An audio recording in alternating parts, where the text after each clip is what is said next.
شیخ بھائی کا سوال بیسکلی یہ ہے، اللہ کے نبی صلی اللہ علیہ وسلم کی حدیث ہے کہ من سن سنتا حسنتا فعمل بها كان له اجرها ومثل اجر من عمل بها لا ينقص من اجورهم شيئا ومن سن سنة سيئة فعمل بها كان عليه وزرها ووزر من عمل بها من بعده لا ينقص من اوزارهم شيئا۔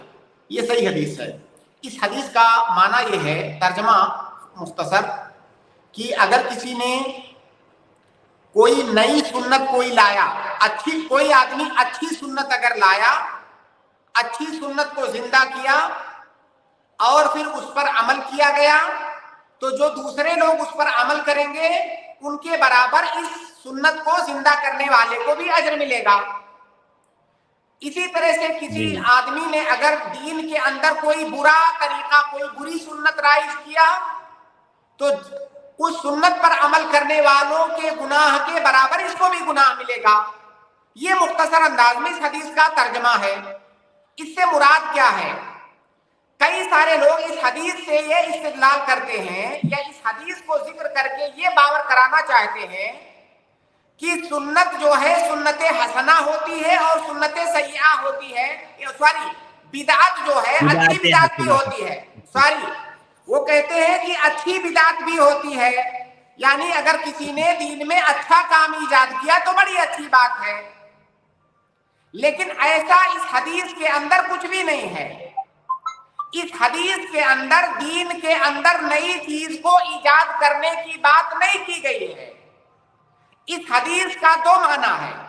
ایک معنی تو یہ ہے کہ کوئی ایسی سنت، شریعت کا کوئی ایسا مسئلہ جس پر عمل کرنا لوگوں نے چھوڑ دیا تھا، اب اس آدمی نے اس کو زندہ کیا، لوگوں کو بتایا، لوگوں کو تعلیم دی، عمل کر کے دکھایا، اس کو عام کیا، اب لوگ اس پر عمل کرنے لگے۔ اور آپ کو معلوم ہے کئی ایسی سنتیں ہوتی ہیں، آپ اسی پروگرام میں دیکھتے ہیں کوئی آدمی آتا ہے، سوال کرتا ہے اور کہتا ہے مجھے تو ایسا پہلے پتہ نہیں تھا، اب الحمدللہ یہاں پر اس کو پتہ ہو گیا۔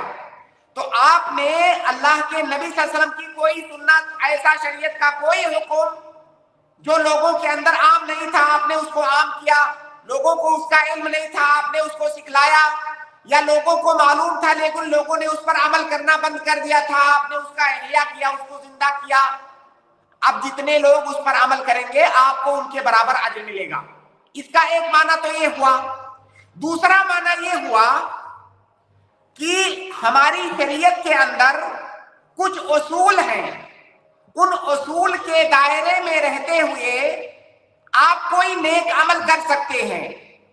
جیسے مثال کے طور پر میں آپ کو مثال سے سمجھاؤں، جیسے ہماری شریعت نے صدقہ کرنے پر ابھارا ہے، ہماری شریعت نے صدقہ کرنے پر ابھارا ہے، لیکن صدقے کی کتنی شکلیں ہو سکتی ہیں دنیا میں؟ کیا کوئی گن سکتا ہے؟ نہیں گن سکتا، کوئی نہیں گن سکتا ہے۔ صدقے کی ہزاروں شکلیں دنیا کے اندر بن سکتی ہیں۔ اب مان لیجئے کوئی صدقہ کرنا، یہ ایک اصولی بات ہوئی کہ ہماری شریعت میں صدقہ کرنا، لوگوں کی مدد کرنا، مجبوروں کا سہارا بننا، یہ کار ثواب ہے، یہ ایک اصول ہوا۔ اب کسی آدمی نے صدقہ کرنے کا کوئی نیا طریقہ لایا، ایجاد کیا، اب اس نئے طریقے پر اس نے عمل کیا اور لوگوں کو دکھایا، اب اس کے دیکھا دیکھی لوگوں نے بھی اس طریقے پر عمل کرنا شروع کر دیا، اب جتنے لوگ اس پر عمل کریں گے اس کو بھی اس کا اجر ملے گا۔ تو اب یہاں پر یہ تو نہیں کہا جائے گا کہ اس نے کوئی نئی چیز کا ایجاد کیا۔ نئی چیز کا ایجاد اس وقت کہیں گے جب ہماری شریعت کے اندر اس کی کوئی اصل موجود نہیں ہے۔ اگر اس عبادت کی اصل ہماری شریعت کے اندر موجود ہے تو اس کو بدعت نہیں کہیں گے۔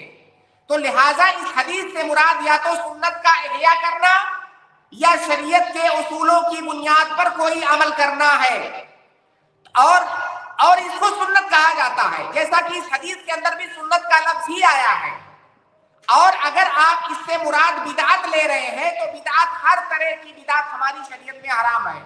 کل بدعت ضلالہ، بدعت اچھی بدعت اور بری بدعت نہیں ہوتی ہے۔ نبی صلی اللہ علیہ وسلم نے فرمایا کہ کل بدعت ضلالہ، اور بدعت اس عمل کو کہتے ہیں جو دین کے اندر کوئی نیا عمل ایجاد کیا جائے جس کی کوئی اصل ہماری شریعت کے اندر موجود نہیں ہے، اس کو بدعت کہا جاتا ہے۔